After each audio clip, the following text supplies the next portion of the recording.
Think Jersey Shore meets Honey Boo Boo.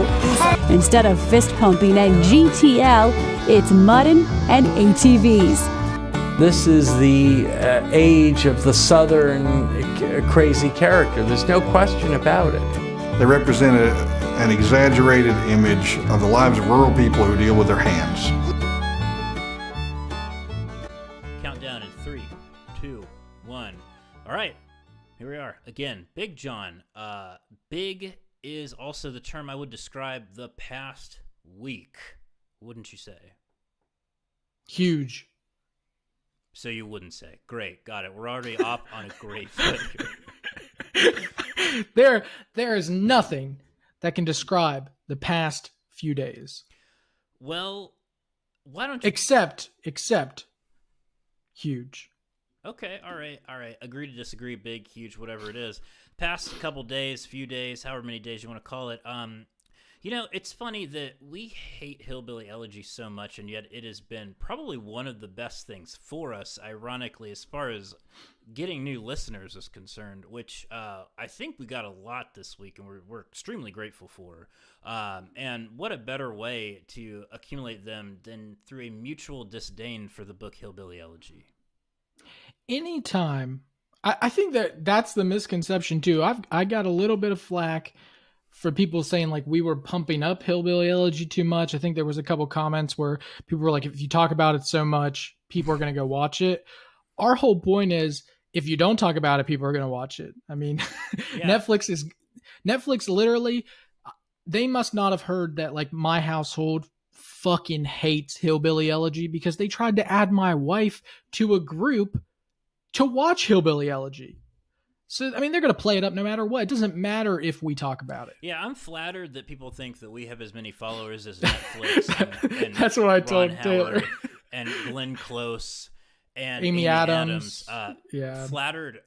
We're still working on that blue check mark, quite honestly. But flattered as I may be, not there. And I think that was kind of our calculation anyway, is we want to make sure, because it's gonna be hyped as hell. I mean, it is premiering on Netflix in November, late November, and it's probably going to be on the front page when you open up your account, and people are going to be like, oh, Hillbilly, okay, let's try it. So we want to prevent that as much as possible. And we're going to actually get into a little bit more of a discussion on Hillbilly Elegy and the premiere of the trailer in our Patreon exclusive. So if you would care to join that, that's patreon.com/Appodlachia. You can find the details on there to pledge and get access to that bonus content. Did the plug. Good work. Thanks. I work really hard. So hard. Like this is literally my full-time job. Yeah, well, it's... if it is, I'm going to lose my house. I was going to say, I hope you're still able to get unemployment then. No, I'm not even eligible. Yeah. Well, like I mentioned, though, we do have some new subscribers, new listeners. We encourage you, if you want to learn more about us, to go on our website, www.appodlachia.com. If you want to hear me rant about a couple things, it would be West Virginia government, the Cincinnati Bengals being terrible, and probably just mentioning a lot about the podcast. You can look at my Twitter, but if you really want to learn something, go to our website. What was did you watch the trailer for what? Just without going too far into it, because again, we'll save that for the Patreon content. But give me your visceral reaction first look. What is the first thing that came to your mind? The first thing that came to my mind was honestly the makeup of the grandmother. That, I don't know why, that got to me. I felt like that was like even more of a portrayal of certain ways of like Appalachians. If you go and look, I think you might get my gist.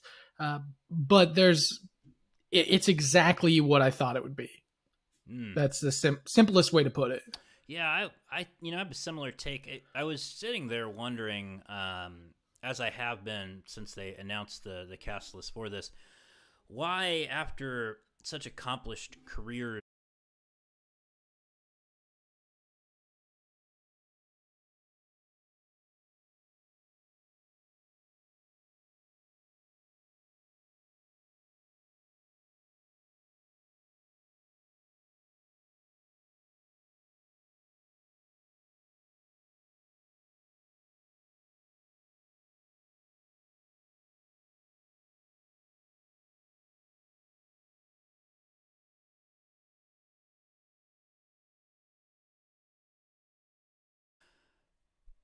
Big John, before we get into today's topic, which is a good one, it's a good meaty one, I wanted to preview a new segment that I think we're going to start doing, unless people absolutely fucking hate it, and then we'll get rid of it.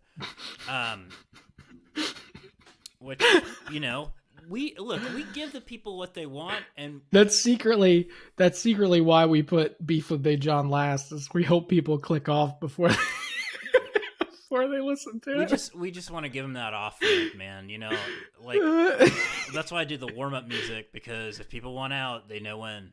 I had a professor once who in civil procedure who used off ramps as every single analogy.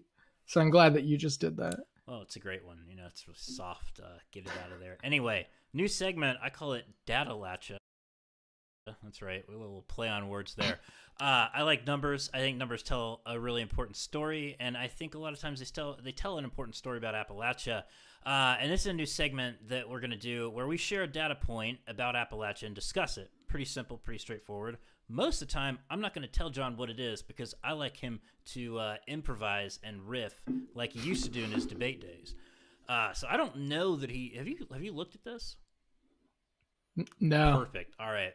I did see that we were doing a new segment. I have no idea what this is. Fantastic. Okay, that's how I want it to be, because I want our listeners to get that real Big John authenticity.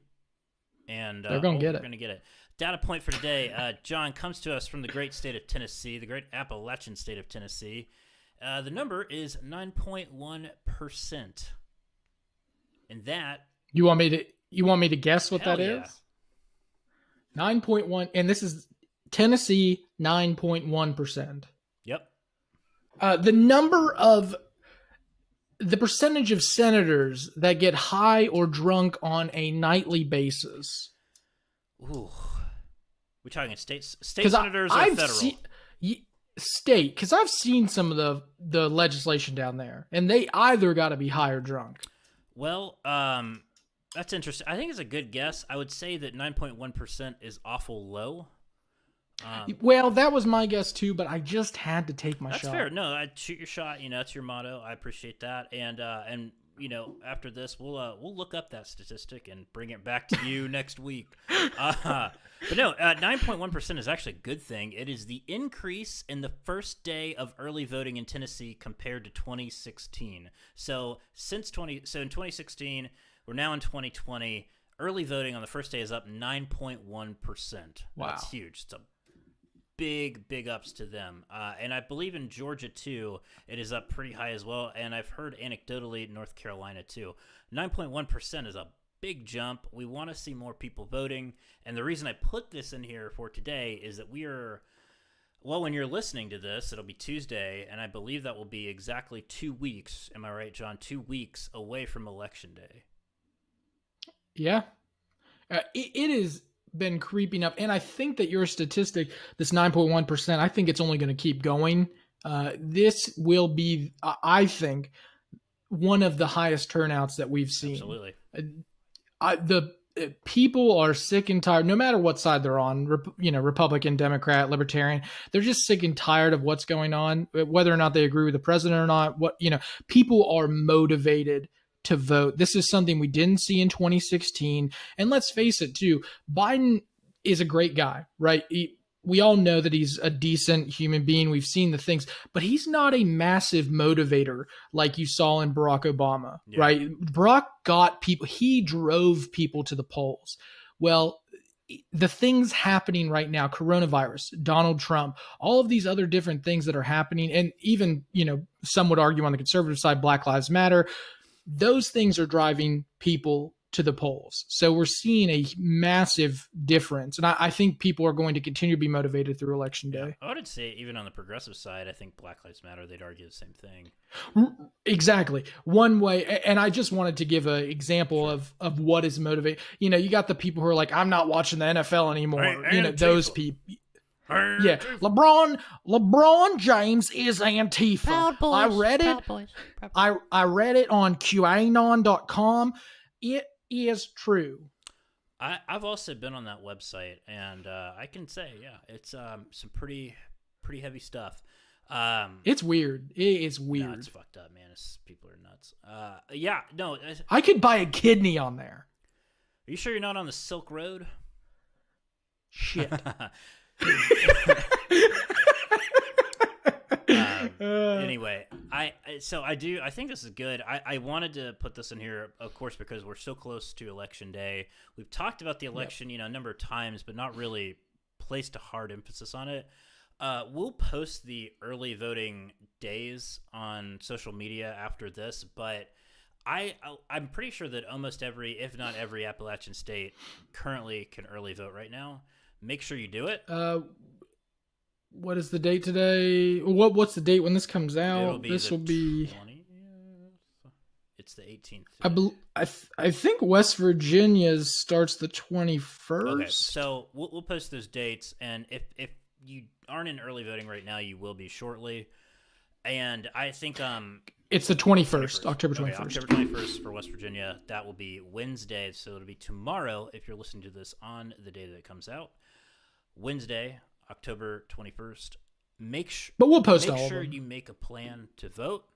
We technically don't endorse candidates on this show, but if you are watching this, you can see some of my endorsements, air quotes, in the background. But I would highly encourage you to vote for Joe Biden. That's all I'll say. All right. Anyway, I look, there have been several people that I am shocked to see people give endorsements. Like we talked about The Rock, but there's even ones that have kind of, you knew who they were voting for, but they never said it. And like, there's a very famous YouTube group like the Try Guys. They just came out and endorsed Joe Biden. You're starting to see that more, especially people in the 22 to 35 range. They're done being quiet about where they are, where they stand on things. This, I think, this will be massive. Now, our policy will stay the same, but we'll still give predictions and stuff like that. Yeah, we will. I just to kind of button up your point from before, I do think this is going to be a super high turnout election, especially because massive mail-in voting is now an option in so many states where it wasn't before. And I think that, it makes it easier for people who maybe can't get out to go vote, whether because they have a job or kids or, whatever reason, or just because like they're vulnerable population. I think it will really, really help that. And I think there's a lot of powerful motivators out there right now, and I'll end it on that.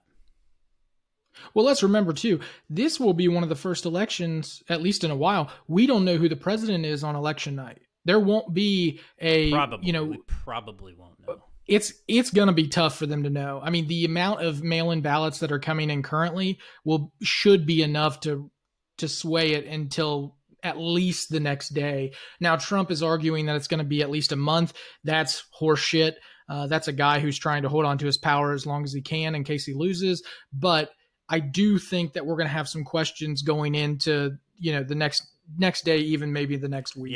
Yeah, that definitely could be possible. Although it'll be interesting to see what happens in Florida because they do count their ballots early. And if there is a decision on election night in Florida, I think, especially if it's in Joe Biden's favor, I think that would be a bellwether that would indicate that a lot of other states would go his way. With Trump, I think it's going to be huge for whoever gets it. But yeah, so we'll see. I think Trump's a slight favorite there right now, just with the nature of how things are. But we'll see. Anyway, we will be talking more about the election as we get closer to it. But today we've got a very special episode, and I think for our new listeners who are joining us off of this Hillbilly Elegy trailer bullshit debacle will very much enjoy this episode because we were talking about Appalachian stereotypes and the media portrayal of Appalachia. So not a single stereotype necessarily, but how perceptions about Appalachia get perpetuated in the media, and it cements in people's minds their opinion or what they associate about Appalachia. And as you all know, look, everybody probably who's listening to this can think of an example, right, of where the media, whether it's the actual news media or whether it's pop culture, has reinforced a stereotype about Appalachia, and it's kind of gone into the public psyche, be it, the Beverly Hillbillies to Wrong Turn to, Deliverance or what have you. All of those. The soft white fucking underbelly. Soft white fucking underbelly. That's right. That's right. And go back and listen to that episode. It's a few episodes ago. I'm sure you can find it in the catalog. Great episode. Great episode. Anyway, yeah. So I think, John, what is your sort of perception of this? I mean, you and I know, we've talked about this not really in length before, but we've referenced just like how this perpetuates stereotypes about Appalachia, the media, and just popular culture in general.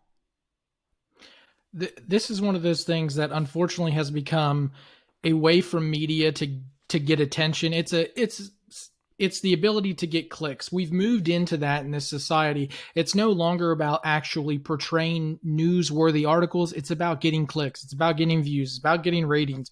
That's what we've moved on to. I mean, if you ask any of these executives, CBS just said that Donald Trump may not be the best for America, but he's damn sure the best for CBS. That's what's going on in the world today. These Appalachian stereotypes, they're awful. They're terrible. They're things that only portray, obviously, Appalachians in a negative light, but they're also something that get clicks. They're getting views. They're fucking making an entire movie on it called Hillbilly Elegy on Netflix. I mean, this isn't going away, but it is something that we can continue to point out and hopefully defeat enough to where we can move on. I thought we were. I honestly thought we were.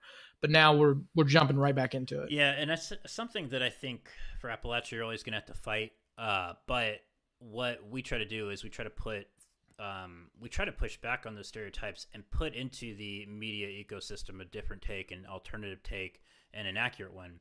But speaking in terms of like how Appalachia has been portrayed, typically, and I saw this quoted somewhere else, so I'm going to have to find the source for it, but often the media portrays Appalachians as the, quote, white other, regarding us as poorer, less educated, and not diverse. And so when you think of the term white other, you think of like white people, not diverse, but other as in unfamiliar, mysterious, like not like someone who's isolated from the rest of the world. And I think that is often how Appalachians kind of feel treated by the mainstream media, but also just by pop culture and at large. And so before we get started, I did want to acknowledge a couple of different resources by Appalachians that came up a lot in my research. I haven't read or watched all of these completely, and this is by no means an exhaustive list of resources on this. In fact, I was blown away by how many people have written books about this, written academic articles about this. There's too many to name, but a couple that came up quite often were a book called Unwhite Appalachia Race and Film by Meredith McCarroll, and a documentary called Hillbilly by Ashley York. Both of those dealt with the issue of how Appalachia is portrayed in the media. And although I haven't read that book and I haven't seen the documentary, I've heard from a number of people who have. They're fantastic resources, and so I definitely encourage you all to go and check those out. But John, one of the things that we do have an issue with is that there is a negative portrayal of Appalachia in the media, especially when it comes to stereotypes. And so we can say that until we turn blue, till the cows come home, till the crow flies east, whatever you want to, whatever trope you want to put in there. But I found some data and some actual hard factual details to back that up. 9.1%. Close. Oh, shit. Well, I don't have that exact percentage figure in front of me, but I mentioned, I do. Oh, good. I'll look forward to it. 9.1%. There you go. There have been a lot of actual academic studies on this, and one analyzed 1,000 different news articles, and they found that Appalachians were more often associated with poverty than any other subculture or group of people. That's surprising to me. That I would have bet money that we would have been top 3, but honestly, I would have said, and probably Black Americans is probably what I would have. Well, that's a good point. I think though, what it tells you is that the only thing that people are covering Appalachia on is poverty, more so than like Black Americans probably get covered on a lot of different other things, so it skews that a little bit. But like it's so wild to think that so much of Appalachia, it's just like people will view it as just poor. That's it. That's exactly. I had family, so my family, on my mother's side, is originally from Connecticut, which is one of the wealthiest states in the country. When they visited West Virginia for the first time, they kind of looked around and thought, and actually said, "Are you sure you don't want to move back?" But it was because what they saw as poor, we saw as like members of the community. I mean, it's a totally different feeling. Money seems to be a driving factor with them. In Appalachia, as much, it's not as, I guess, at the forefront, but people portray things differently. So like here we see a middle income, middle class family as being, they're fine. They're well off enough. They see them as poor. So it's just a concept that we have differently. Right. Well, and I think, there are poor people all throughout the country, but what this tells me is that because like if you look at this, the Appalachia, more so than any other subculture group, is associated with poverty. So that when people are reading this, that's what they're associating Appalachia with, and they're not associating it with other things, which is, to me, really unfortunate. And sort of like back to like the negative aspect of things I mentioned before, a study by East Tennessee State University, by the way, found that they examined 823 newspapers and 42% had a negative portrayal. And what they did was they took a geographic analysis of this based on where the newspaper was located. And just looking at the data, you could tell that a lot of the newspapers that had a negative portrayal were further away from Appalachia. They like put it in increments of like 250 miles away from Appalachia all the way to like 2,000. And the ones that were further away seemed to show more negative coverage than ones that were closer, which tells me that the further removed you are from the region, the more negative you may cover it or just not as accurate. Yeah, and that's I would have bet money on that. The farther away, the worse it got. That's like 375 negative of the 825 or 823. Yeah, something like 380, something like that. So that's a lot of articles that portray Appalachia in a negative stereotype. But I guess if I was that's the thing. I can't think of a lot of major news sources that come from Appalachia. And I think that's one of the big problems too, is like we don't have a New York Times or a Washington Post that doesn't come from here. So the people writing the articles aren't here. They don't actually know what's going on. They take it as secondhand, and they could take it from a second-rate person. That's the problem with these things. Imagine you're part of the Washington Post. You know nothing about Appalachia, but you do know. You read Hillbilly Elegy once, so you can call J.D. Vance. That's the problem here, is that there's not enough people who are being called, who are being put at the forefront to be in the media. We just don't have that here. I hope that changes, but right now, that's one of the huge problems going on. Yeah, the irony and of it's overlooked. Is that Appalachia has always been known as this region of great mystery and these people who are like just not like well known or well covered, and like we live in 2020 and it's still the same thing. It's wild. Yeah, you would think the internet would have changed that. I mean, this has been one of those weird topics that hasn't evolved. So there's been topics like, for instance, across the globe, right? From the United States, if you can look up anything. You can look up anywhere. People know more about China than they do Appalachia, and they live in the state of Washington. That's the weird thing about what's going on right now. There seems to be a lack of research to Appalachia to know what it really is, but there's also a huge interest in it. So it's just a weird variation of what I would have guessed would happen. Anyway, there was a little bit I wanted to mention about the background of the media portrayal and kind of just how deeply ingrained it is. I know it's a little bit of a history lesson, but I thought it was really interesting. Some believe that this all started as far back as the 1850s with the Hatfields and McCoy feud. And so I pulled this quote from that same ETSU study. It said, "Sensational media attention and folklore about the families who allegedly battled for decades over a stolen pig pervaded the thoughts of many outsiders and shaped their views of Appalachia and its people." And if you think about that, in the 1850s, there weren't exactly a lot of news sources, so if that was trickling out to other parts of the country and that was the only thing you knew, my God, that's damaging and crazy. They probably just think that these are like nutso people killing each other over pig. I honestly didn't even think about that as far. I know it goes far back, but I didn't think about that example itself. So that is honestly one of the things that it makes me think, okay, this makes more sense now. Yeah. Well, so in more so than that, coal companies are slightly to blame too. Same study. They talked about how, and this was probably in the 1920s, 30s, sort of like the early 1900s, these portrayals were furthered by coal companies because they would cheat residents out of their land, extract all the resources and just kind of screw the people over there because they were very powerful companies. And, if they were to like push back against them, they would blame it on the quote backwards nature of the culture and violent tendencies of the region. And because it was wealthy companies, they had the means to get that information and those stories out to major media outlets. So it further insulated that type of perception. And of course, it's the coal companies because they've done so many shitty things to the region. This being yet another one. But I thought that was a really interesting nugget that I found.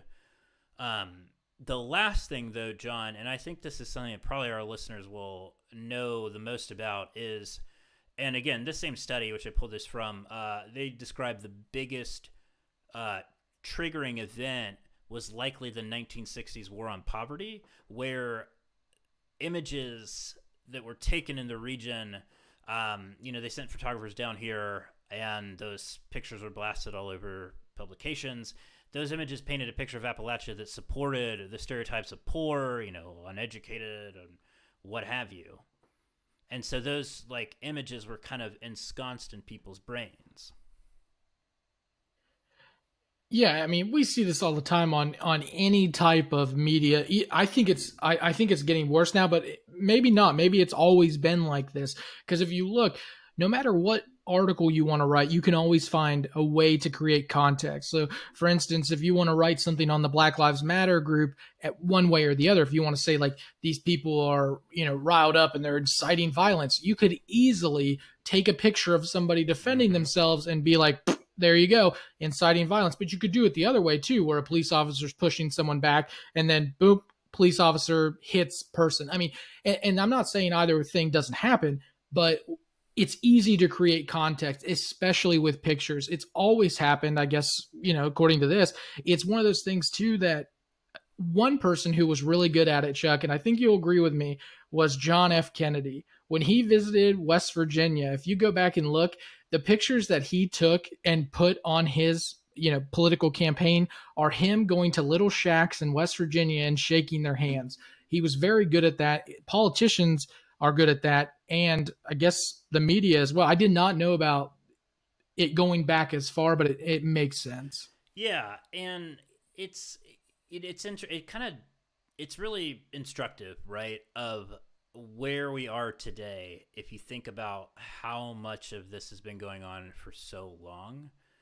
And I truthfully, I didn't know this either. I mean, you think of like the modern examples, which we'll jump into right after this, but the fact that it's so deeply ingrained in the media subculture and just in people's perception of the region, one is like shows how damaging it is, but two, also just kind of demonstrates how difficult it is to change that narrative because it's been a part of the psyche of the ecosystem for so long, for by this measurement, like what, 170 years or so. I'm terrible at math, but yeah. But John, with that being said, like your exposure to this, my exposure to this comes in sort of the modern era. And I can think of so many examples. The most obvious, which I know you love so much, is the reality TV show Buck Wild. And actually, you know what? I'm going to cut that because I'm going to get into that in a second. When we're talking about the modern era of the media's portrayal of Appalachia, I don't know if you had this same experience, John, but pretty much ever since I was a kid up until like the present day, it seemed like the only time that Appalachia, and in a lot of times in my case, West Virginia, came up in like the mainstream media was like when a tragedy or disaster happened, like the Upper Big Branch mine disaster, the Sago mine disaster, or some tanker overturned in Charleston or something. And it seemed like those are the only times we ever like heard a story come out of the region, you know? Yeah, I think I thought about this for a while today, actually, and I thought Appalachia is one of those, obviously it's a weird region, people don't understand it, but I think it's also weird when it comes to the media, because if you look at some states, that's true. West Virginia, Kentucky, you have parts of Tennessee, but there are really these very rural states in Appalachia that have this problem worse than others. Mississippi, Alabama, 100%. Right. Mississippi, Alabama, West Virginia, Kentucky. But you do hear stories out of like Tennessee, South Carolina, North Carolina. Those kinds of states do get different types of media attention. That's just my opinion. But overall, I agree with you. I think that this is one of those things that people like. There's this old saying is, what do you watch more on the interstate, Chuck? Do you watch the cars go by, or do you watch the car on fire? That's the thing that I think about here. People don't, people call them flyover states in the Midwest. I call them drive-through states in Appalachia. That's what that's what Appalachia tends to be, unfortunately. And until there's a problem, people don't pay attention with the media. Yeah. Well, I know this is a little kind of dialing back a second, but just because we mentioned it, think of how negatively portrayed places like Mississippi and Alabama are, and how many people make a decision to not go to those places because of that. Yeah, and West Virginia too. West Virginia and Kentucky. I put Kentucky into it as well, minus Lexington. I think Lexington is kind of a weird situation, and there Lexington gets more love, I think, than the rest of the state. But yeah, I mean, I think it's one of those things that it's unfortunate. I hope that we can break that cycle, but you are 100% right on that. Yeah, it's a shame, and I think it builds into the broader thing of we're only still seeing this kind of thing in the modern era. Like we mentioned, you have TV and movies that have cemented the stereotypes from Beverly Hillbillies to Hee Haw to Petticoat Junction, Deliverance. I can't tell you how many people have referenced the movie fucking Wrong Turn. Wrong Turn. When they hear that I'm from West Virginia, like, oh, Wrong Turn. Like, yeah, it was a terrible fucking movie to begin with. What is it? Is it The Wonderful Whites of West Virginia? Wild and Wonderful Whites. Wild and Wonderful Whites. Which I get that one all the time. And it's a shame because it was produced by Dick House, Johnny Knoxville, who is from Appalachia, and I think and this is the other thing. I used to embrace those kinds of things because I tried to fit in. I'll admit that, like back in high school, back in college, like, oh yeah, this is the voice of our people, the Wild and Wonderful Whites of West Virginia.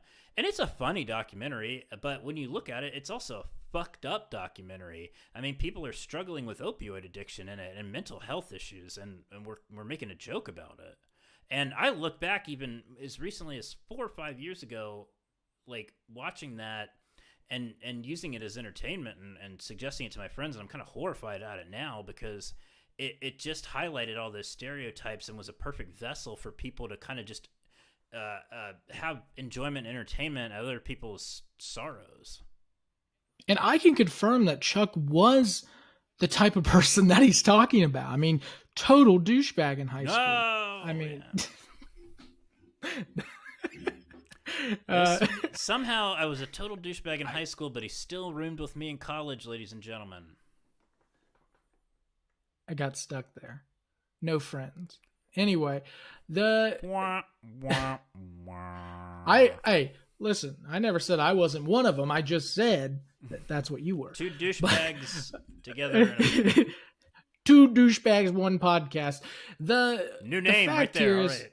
Yeah, the fact is, Chuck, there are a lot of people who have that same feeling that you do. There's this want to fit in. I mean, I think there's two sides of Appalachia. There's the people who are fighting against the stereotypes, who think that, it's terrible for the region. And then you do have the opposite side where people, if you go look at the Facebook page, I got into an argument recently over people wanting to embrace those stereotypes. There's two sides of the fence. I don't know which one's right. I'm going to die on my hill, but this is one of those things that we have to overcome this want to fit in. Well, look, and I'm going to hit you with this. I'm not proud of that, but I think it was because how Appalachia, specifically how West Virginia was portrayed, that I felt the need to do that.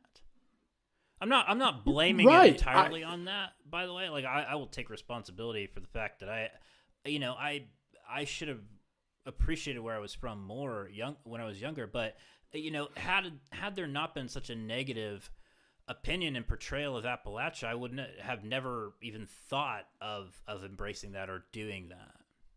What you just said right there is what we'll hear in 1 to 2 years from Trump supporters in Appalachia. I kid you not. That it'll be the people who say, I just wanted to fit in, because Donald Trump has become more than just a president. He has become a fraternity. He's something that people want to be a part of. I have family members who just want to be a part of it. They want to fit in. They want to be part of the cool club that is Donald Trump. I think that that's what you're saying as you in high school battled that.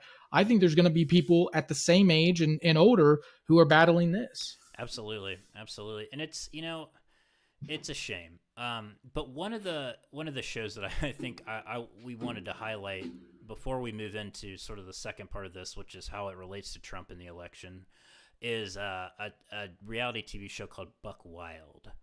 And if you all don't remember that, this was, I want to say it was 2013, 2014. Does that sound right? Yeah. And it was when I was in law school, and this is around the time that some of these reality shows like 16 and Pregnant, Teen Mom were really popular. There was one about like the redneck heaven bar in Texas. Anyway. Oh yeah. Big Tips Texas. That's what it was called. Love. That's what it great was. Show. Kind of, not really. Anyway. Something tells me the people in Texas would be saying what we're about to say. Dallas, man, who knows? Yeah. Well, I'll cut that part. Anyway, Big Tips Texas, that's what it was called. Well, Buck Wild was, would you say it was modeled after the Jersey Shore in a way? Like it followed like 5 or 6 different people, and they were all in West Virginia, and it was just like people who I think really exuded the stereotypes, and that's not necessarily a slight at them at all, but I think that fit the narrative that MTV wanted to portray. Is that fair? Yeah, I mean, so when this show came out, I had friends. This is when I was going to WVU freshman years when this came out. I can remember. So that would be 2010, 2011, Chuck. I had What? I think No. so. Maybe I don't know. Hold on. Pause. I gotta know. You might be right. You might be right. 2013. Really? Yeah, because it was when I was in law school. Okay. So 2013. It must have been people that I just still knew at WVU. So they were friends with some of the people on the show, and they were being told how to act. They obviously had these types of personas. It's the same thing I compare professional wrestlers to, Chuck. It's the best professional wrestlers use their own persona, but turned up to 10. That's what they do on these shows like Jersey Shore and Buck Wild. They just tell them, quote unquote, be yourself, but then they turn it up to 10 and 11 to make it even more raunchy and all over the place so people tune in. MTV knew what they were doing here, and obviously they wanted to make money. The show did not go the way that they wanted to. People like me, I wrote a letter to Joe Manchin, who, funny enough, almost 6 years later, I got to tell him that I didn't like his response letter. Okay, is that fair better? enough. Okay. I didn't like his response letter as much as I probably could have, but Buck Wild is a show that will forever go down in West Virginia history as something that should have never happened. Yeah, and it's it was an attempt, and you can look at Jersey Shore too in similar fashion. I mean, people like that show exploded, and it's hard to find a person that has not heard of it. But look at the perception of New Jersey with that show, and I'm sure there's a lot of people from New Jersey that are real pissed off about that. And I think the same would have been said for Buck Wild had it run for more than one season. Now, one of the reasons I think why it was canceled is tragically one of the cast members died, and that was extremely sad and horrifying. But again, it reinforced the stereotypes, and it provided an opportunity for a large company like MTV to profit off of that in a very explicit way, more so than I think we'd ever really seen. Yeah, man, those reality shows, that's one thing that really pisses me off about them, is that there were people on that show that afterward really needed help. I mean, based off of the things that have happened in their lives Absolutely. now. And MTV gave zero shits. That's that's something that people should look at when they look at these reality TV shows is the corporation behind them doesn't give a damn about the people on it. They use them for ratings. And they looked at West Virginia and the people on Buck Wild and said, okay, these are now what we will call ratings whores. And until, when they stop producing, see ya. And that's the problem that I have with these types of reality, besides just the stereotypes behind it. But the fact is that they just really don't give a shit. Yeah, it's a shame. But I think with that, we'll pivot to kind of the reason why Appalachia was jettisoned into the vernacular, so to speak, of many Americans in 2016, which is that many people argued that Appalachia was the reason Trump won the election. John has some hot takes on this, and this will spur a good conversation about this because there's a lot of misconceptions about Appalachia and the Trump vote and the working class white voter, non-college educated working class white voter. John, take it away. Obviously, we know that Appalachia was won by Trump. That is that's not in debate. Parts of it, right? But Pittsburgh was not won by Trump. Okay, but the majority of Appalachia was won by Trump. And a lot of people, if you listen to people, even in Appalachia, but a lot of them being outside of Appalachia, they put blame on the Trump presidency being the fault of Appalachia. To me, that's not true. I don't think that Appalachia is the reason Trump is president. I think obviously it may, plays a role. It's still electoral votes. Fucking Michigan and Wisconsin. I mean, if you want to blame some states. Which is exactly what is. So the difference was 80,000 votes in 3 different states that could have put Trump or put Clinton over Trump.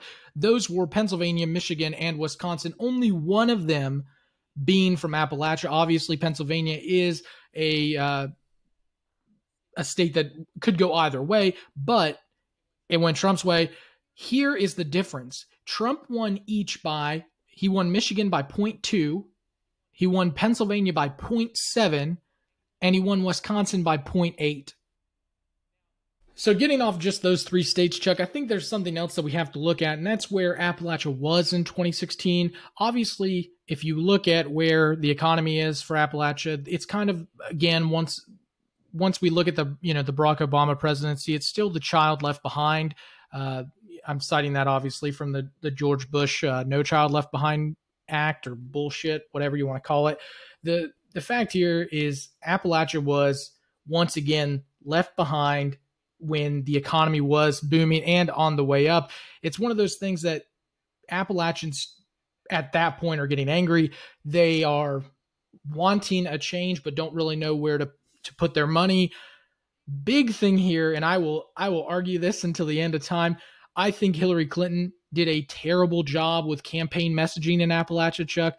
One of the big things we talked about with the documentary on Bo when he ran for Senate was that Hillary Clinton comes in and says she's going to put coal miners out of work. Obviously, there's more to that quotation than what is let on, but it's enough to put Trump in the driver's seat there.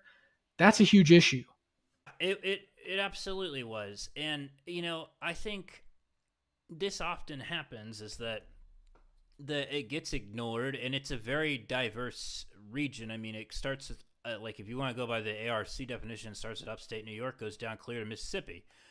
And you look at, that entire swath of country, and it is the child that got left behind. I mean, you have parts of the Rust Belt, you've got parts of like the coal country, you've got parts of the urban or the rural agriculture sector, and you know, it's something where there was not a message from the Democrats, and this is, this has been a pet peeve of mine for a long time, which is that the national message of Democrats has never really, at least in recent years, has never really embraced rural America and anywhere that's outside of like the heavily educated sectors. That's the biggest problem, and I think that's where Hillary Clinton fell short, is that she didn't have a message for those people and didn't have a plan for those people, or didn't. We discussed it. She didn't. Her message did not resonate with them because her campaign was not tailored to reach those people. Whereas Trump, for what it's worth, was able to reach those people. What you just said kind of just resonated with me a good bit, because you're right. Democrats have decided at the national level that they will portray themselves a certain way, which tends to be, at least polling wise, better with higher educated, higher paid professional Democrats. That's what it tends to poll well with. The problem is you have to bring along the rural Democrats. You have to win the worker vote, is what I always call it. The people who are grinding every day to get by, that's the people who decide the election. You've already won the people that I've just mentioned. You have not won the people who are the everyday grinders, as I call them.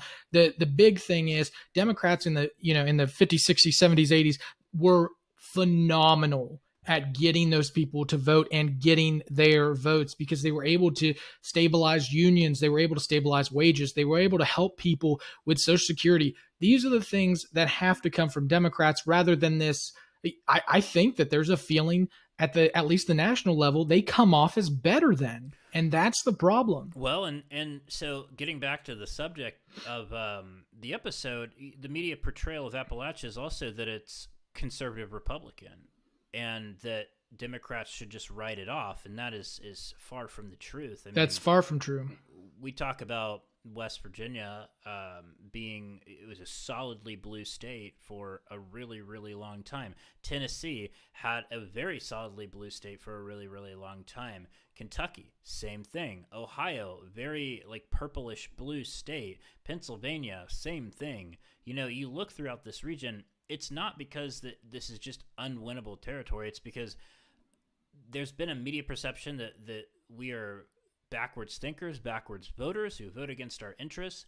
And I don't think that the Democratic Party has seen a lot of value in investing in that, and I think it's foolish. But it also reinforces that stereotype when they don't try to appeal to those voters. 20 years ago in West Virginia, if you were a Republican, you didn't even put your name on the ballot. Pure facts, you didn't.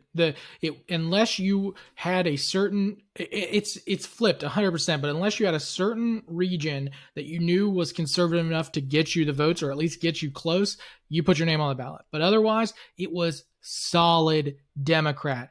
You didn't hear people call themselves Republicans because it was that much of a Democratic state. Now, if you look at it, it's the exact opposite. West Virginia, there's people who are ashamed to call themselves Democrats because it's kind of like a cuss word around here sometimes.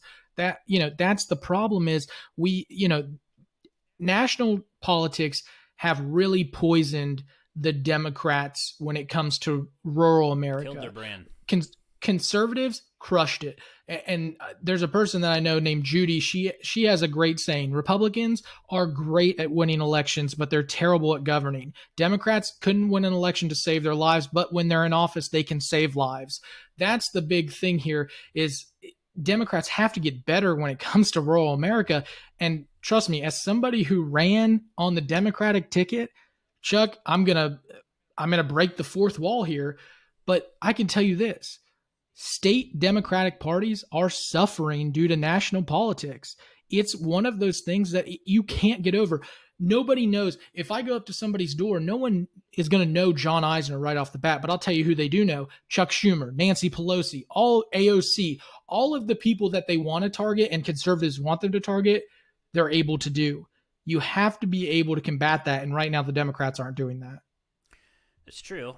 And I think that they could do themselves a lot of favors by helping improve some of the actual perception of Appalachia, because that honestly benefits them a tremendous amount.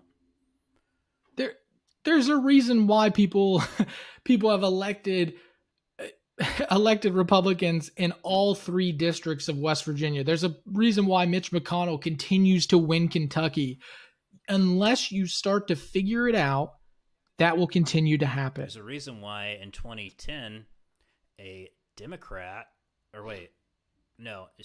2006, a Democrat in Tennessee won all 99 counties and now could barely win 3.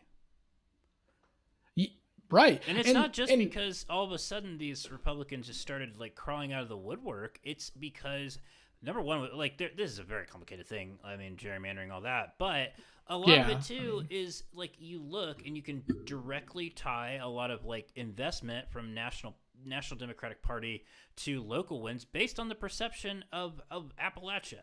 The perception that a Democrat can't win there because all of this stuff tied to, well, there's a bunch of conservatives, a bunch of Republicans there who would never vote for a Democrat, never has a liberal idea in a million years, that type of thing.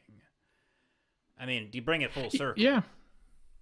Yeah, there's also the people who, unfortunately, are forced to leave Appalachia because of the lack of jobs in their fields. If you look at the people who tend to be Democrats, they tend to be on the more professional side of things, so liberal arts, things like that. But those people can't find jobs in Appalachia, so they leave. So every time one of those people leaves, it's a Democratic vote leaving. Yeah.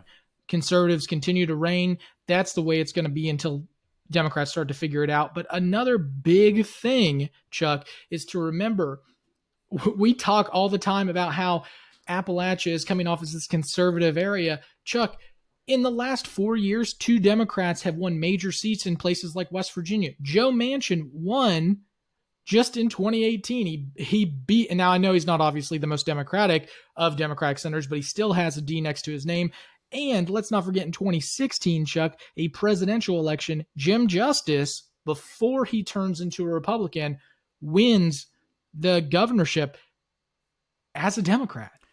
This statewide is not something that continues to kind of blow people's mind.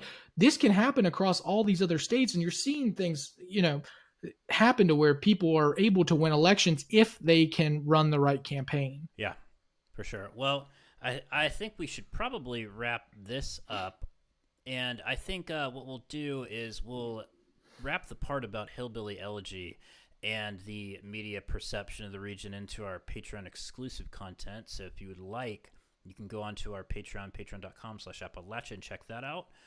But we'll move into well, let me rewind.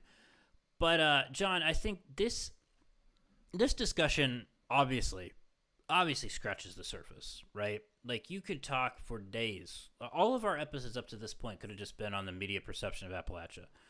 But we hope that what we did is scratch the surface a little bit here for you all and kind of bring you some of the context of it and some of like where we are today.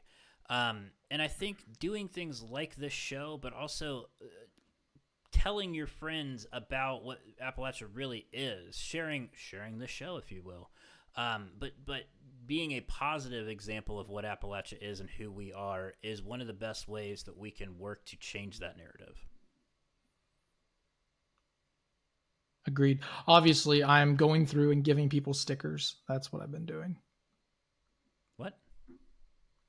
I'm on my phone giving people stickers. I honestly don't even have it pulled up because I've got a different tab up, and so I don't even see you right now. That's okay.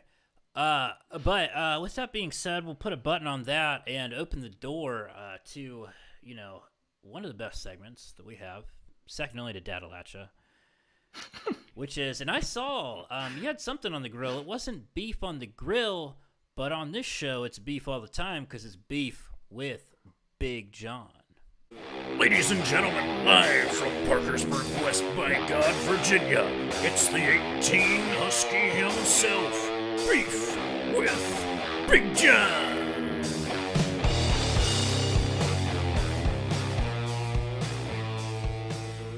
This week's beef, I've got to make a two-parter. One, I'm going to make this very simple. If you've seen the list of things that we've come out with to listen to or watch or see other than Hillbilly Elegy, please stop blaming us for things not being on there. We just took recommendations. I promise it's not supposed to be this list that is like all enticing, that this is the only stuff you can listen to or watch or read. I promise there are so many other good things. It was just a jumping off point. We were trying to help. I still think we did help. I could sleep at night, but please realize that is not, and I don't have beef with you, but it's more of a, this is my time to clarify moment. Yeah. So we wanted to get it out while people were still talking about the trailer. I put it together in like an hour. And so we missed a few things, a little oversights here and there, but here's the thing. We'll put out a new one before the movie premieres, and it should have almost all the things that people recommend. We're never always going to get everything, but that's a great problem to have because that means there's so much good shit out there. Yeah, that's the thing. It was none of this is intentional. We obviously are just trying to let people know about their options. Obviously, in our opinion, the number one option, Appodlachia, or at least my opinion. I don't know about Chuck's, but I'd say it's top 5. Yeah, there are other podcasts listed. I promise you, we did not leave them off on purpose. It was just us trying to get it's kind of like a newspaper. We were trying to get it to print. That's all we were trying to do.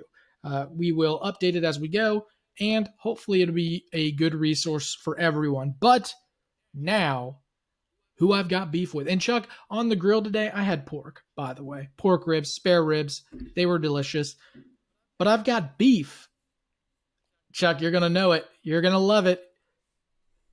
Donald J. Trump. Wow. Me and the Prez. I am so surprised. But it's something different. I'm not going after him for his economics. I'm not going after him for his Twitter. Is it because he likes his steaks well done? Get the fuck out of here. That's true. Eats it with ketchup. Well, throwing that away. Donald Trump. Just go off on that. First off, that's disgusting. Second, it's just an abomination. Yeah, eat a burger. If you're going to do that, eat a burger. Don't waste a steak. That's all I'm saying. But anyway, what is really the problem, Chuck? I don't know if you know this, but Donald Trump is a popular guy. I think we could say he's a really hated guy, but he also is a very popular guy. So I've heard.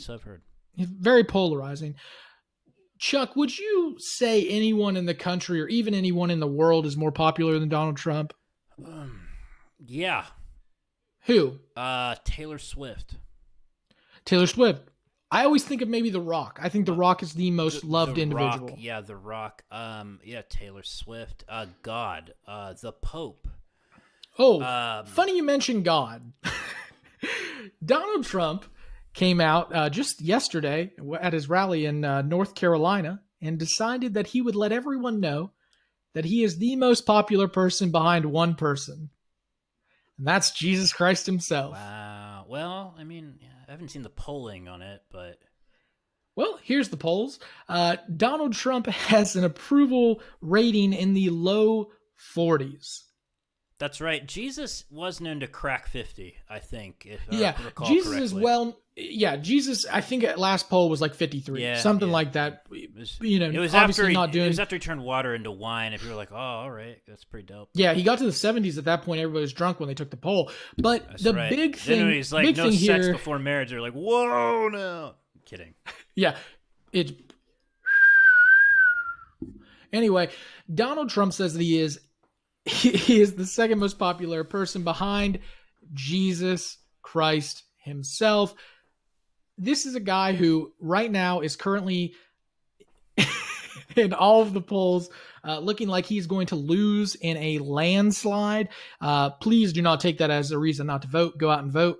If you don't, I'll have beef with you. Because we have been wrong before. There is an episode of us where we said that Joe Biden was absolutely toast. We left it up because we believe in integrity. Oh, man. You know what? I still think Joe Biden would be toast. I don't care. But he's not toast against Donald Trump, and that's like the main... toaster strudel. Polls show that actually Donald Trump isn't even the most popular president currently. Barack Obama is far more popular than Donald Trump. So he's not even the most popular person at his own job that he's unable to do. These are the problems that face Donald Trump. He is an egomaniac when really has continued to fail over and over again. This is... we're at a point now where it's kind of like when your grandpa knows he has to retire and he's not good at his job anymore, but he refuses to retire. That's where I'm going with Donald Trump. He is the grandpa who doesn't want to quit his job, but is going to be forced out anyway. Well, Donald Trump is that guy. I would say that is accurate. Him being the grandpa needs to be forced out, not the whole being popular to Jesus Christ. That's an interesting take too. It takes a bold. I'll give him this. It takes a bold man to get up there and say the only person more popular than me is a 2,000-year-old guy named Jesus Christ. Turned water into wine. Cold Coors Light. I'm impressed. I am impressed. My favorite quote, Chuck. I think you're gonna love it. I want to get your reaction. Okay. All right. When the crowd roared when he said Jesus Christ was the most popular person, but Trump comes second, his quote is, "Look, I'm not taking any chances. Hey, I'm not having any arguments. Jesus Christ, look me up, and I'll say it's not even close." I like how he hedges his bets there. I really do. I think that was smart. Probably the smartest political decision he's made in the past 4 years. But wow. So I think this is a turning point. This is what everybody calls the pivot for him. The pivot. No, kidding. I'm not going to predict a landslide. I'm going to say go out and vote, and I'm not going to make a prediction yet. But vote. Don't vote for the two most popular people, according to Donald Trump.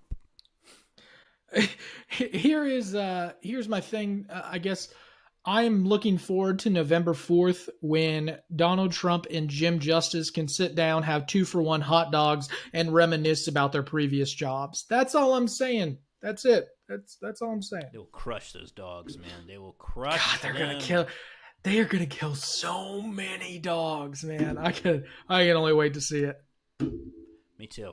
Well, that was a solid beef, I'd say. Really standing up for the JC there. Really standing up for all the other people more popular than Donald Trump, and standing up for the great nation, and that's what's important. One thing I got to mention before we leave, Chuck. I told somebody, I tweeted out, I said, if you could make me laugh, I would mention you on the episode. All right, let it rip. I'm gonna mention the number one, Chuck. Okay. I think you and I think are in agreement on who the number one is, because I think it's just funny. Okay, let it rip. We put up a tweet with the Pope holding Mothman like this. He's like that, holding him. The number one comment, in my opinion, comes from the name's funny too. One damn angry frog. I like it already. Here's the caption. What this pic fails to capture is the Mothman statue's absolute dump truck ass. That's golden. And it's a fair point too. It does not capture his dump truck ass. And I feel like that's not the first time I've heard Mothman's ass be referred to as that of a dump truck. So I think this is worthy of investigation at some point, but that's fantastic. And some people say when you walk up on the statue, you can hear the reverse sounds, like the boop, boop, boop, because you got to watch out for that dump truck ass. Oh, I get it. Okay, so that was not, like when everybody says he has red eyes, that wasn't eyes. That was the backup light of his dump truck ass. That makes so much sense, man. So there's your winner. Sticker headed your We're way. going to do this every week. I think so. Every week. All right. Sticker heading to one damn angry frog's way. For that for Mothman's dump truck dump ass. truck ass. That is fitting of this show. I will say that's a dump truck ass is a great place to end this show. Thank you so much for listening. Go to our website, Appodlachia.com. Follow us. Instagram, doing great. Twitter, absolute fire. Facebook, back from the dead. YouTube, getting up there. Follow us there for sure. And check out our Patreon as well. Thank you all. We will be back next week.